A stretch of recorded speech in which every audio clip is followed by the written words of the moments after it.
Welcome back to Sailor Moon Another Story. It is part 31. If you haven't done any shopping at the Juban district, do it now. Buy whatever you can and then come to the Hikawa temple, which I've already did off screen, which is why I'm heading there now. Because once we get through the cutscene here, we will not be visiting Juban Square anymore for the rest of the game. That is it. We are done with Juban Square altogether. Wow, this episode is nothing but plot dump. Parts 32, 33, 34, 35, 36, and the finale will all focus on the last dungeon of the game. Yeah, it's a really big dungeon, ladies and gentlemen. Just getting that warning out of the way. So here's the gist of what's going to happen before we even remotely go to the future. We will have to split up the Sailor Soldiers into teams. Whoever has Pluto and or Saturn on their team is more than likely going to blaze through the first or second half of the final dungeon of the game. Excuse me. But nonetheless, everyone is going to be brought to the future. Now there's two things that's happening in the future. One, Shingo was kidnapped by Sin, so we have to save him. And at the same time,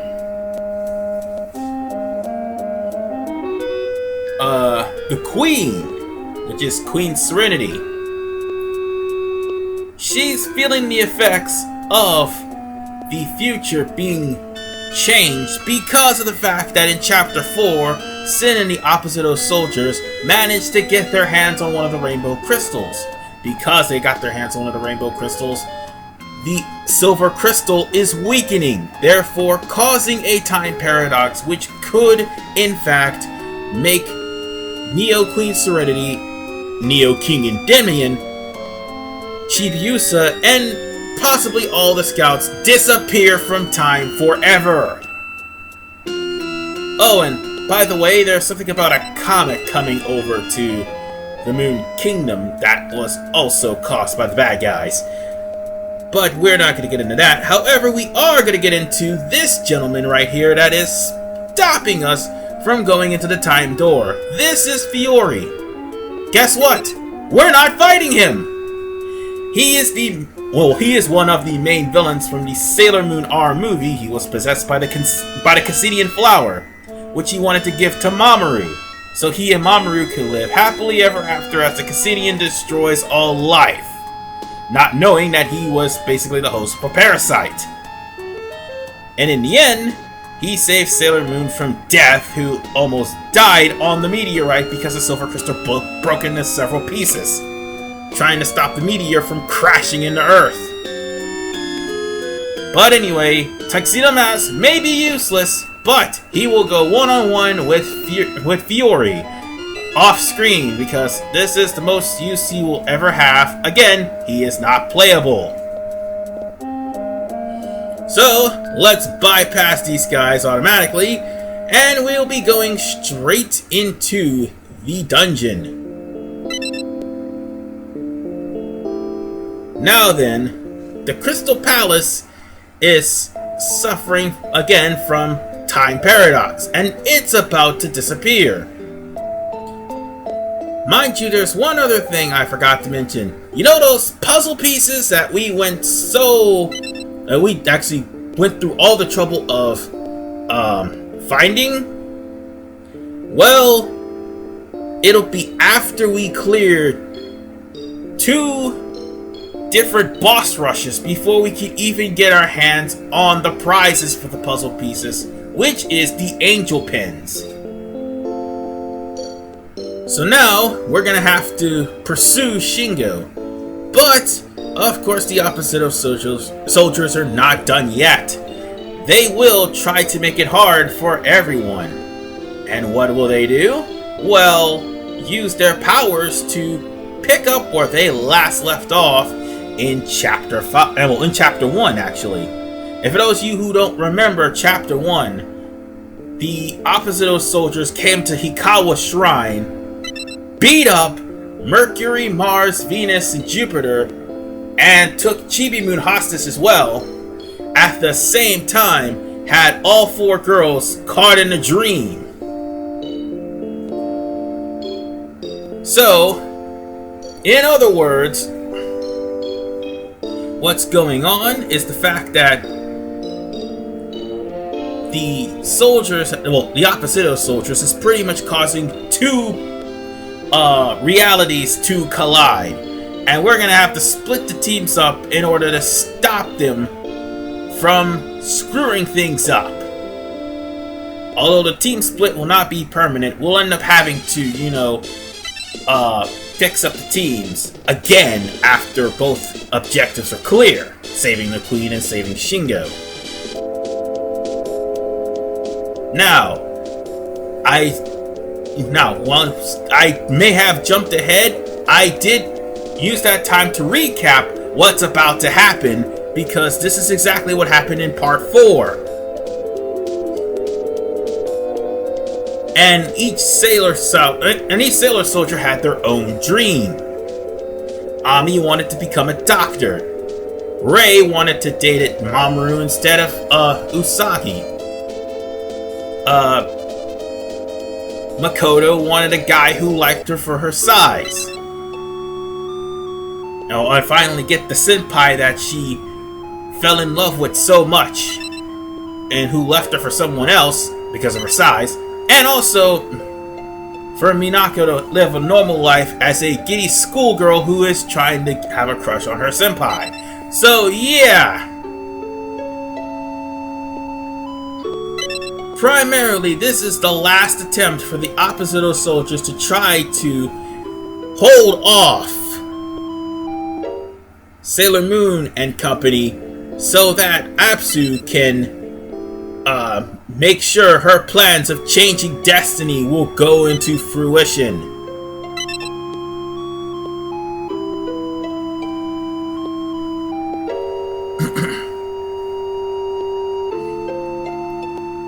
Yeah.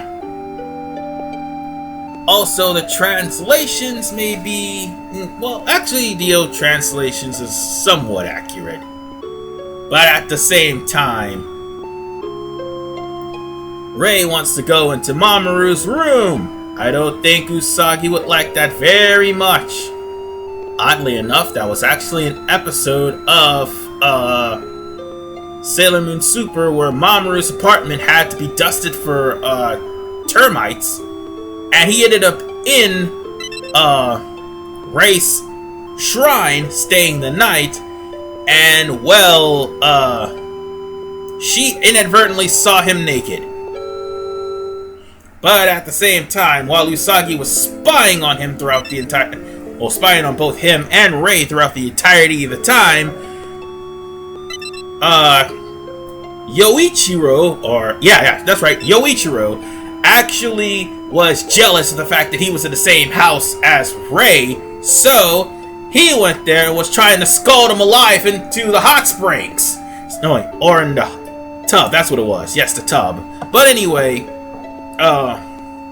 it was an actual episode. It was rather one of the most hilarious episodes in the 4th season. So that pretty much is what the game was alluding to. Anyway, everyone's still trying to... no, they're still being forced on... okay, let me try this again. Their dreams are being forced on them by the Opposito Soldiers, but will it work this time? Who knows?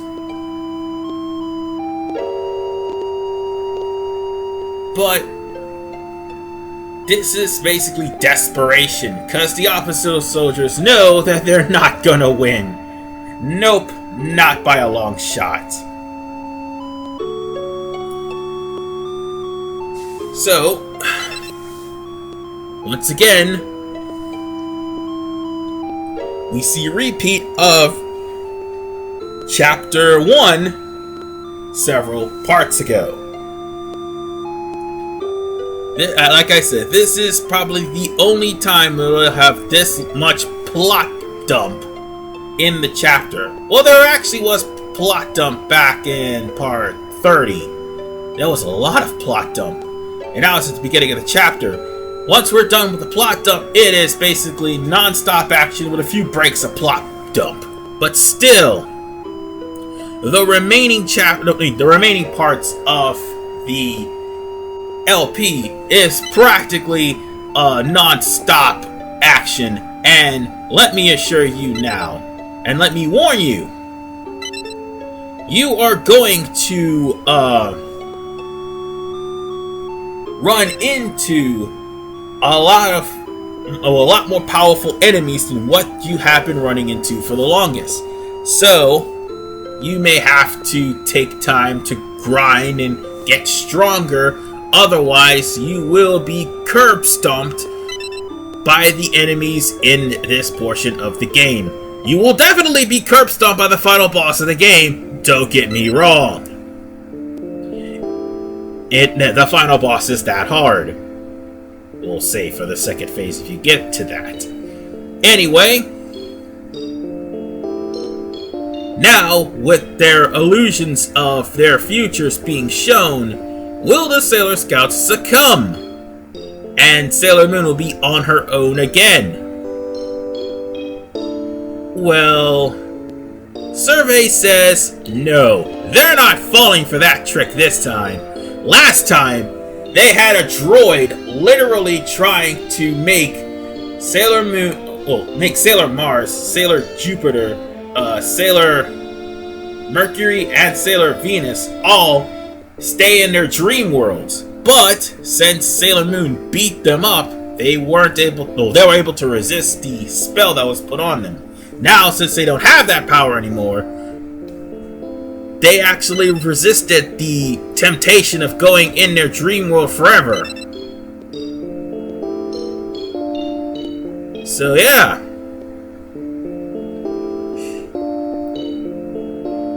Now it comes time to pick the team that I'm going to use for the first part of the Dark Castle. Because Queen Serenity is pretty much fading away, and Shingo is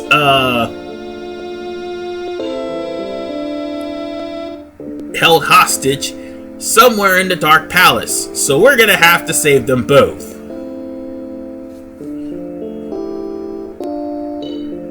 So we'll need to have, like I said, we're gonna need to split into two teams. So the teams I'm going to take, and this will actually help me out in the long run, but the team I am going to take, and I'm gonna need a hard-hitting team. I'm gonna take, well, wait a minute. Hold on. I think I know who I'm gonna take. For Sailor Moon, I'm gonna take Sailor Mars, Sailor Venus, Sailor Jupiter, and Sailor Neptune. That's what I'm going to take for that team. So for Chibi Moon, she'll have everyone else. She'll have everyone else. So why am I taking? Well, again, let me show you the team that I'm going to be taking for the first half, and I'm just going to give the leftovers to Chibi Moon. Uranus and Saturn are the strongest characters right now in the game, until we get the Angel's Wings. So what I intend on doing is having a healer on both sides. So Mercury is going to go with Chibi Moon, while Neptune is coming with Sailor Moon. And the reason why I split them up that way, again, is because I would like Venus's healing shower ability so that Sailor Moon would have an increase in strength at the start of the match. provided Sailor Venus doesn't get killed. And that means the cats are splitting up, with Luna going with Sailor Chibi Moon and Artemis going with Sailor Moon. So, once we manage to beat both sides, we'll end up meeting up at the Gates of Time. But now, this is probably the last time this part we will see Apsu for a while. Apsu was just trying to eliminate Sailor Moon so that she will take the silver crystal for herself and become immortal. And she spread about that rumor, that lie, that the silver Imperium crystal didn't help everyone to the Opposito Senshi, not knowing that she was just using them so that they could give her the silver Imperium crystal so that she will become invincible. And that is basically the whole gist of Apsu's plan. Oh, and the comet that's headed for the Moon Kingdom? Well, if said comet actually succeeded in landing in the Moon Kingdom, that would be the end of it. But I'll see you guys at part 32.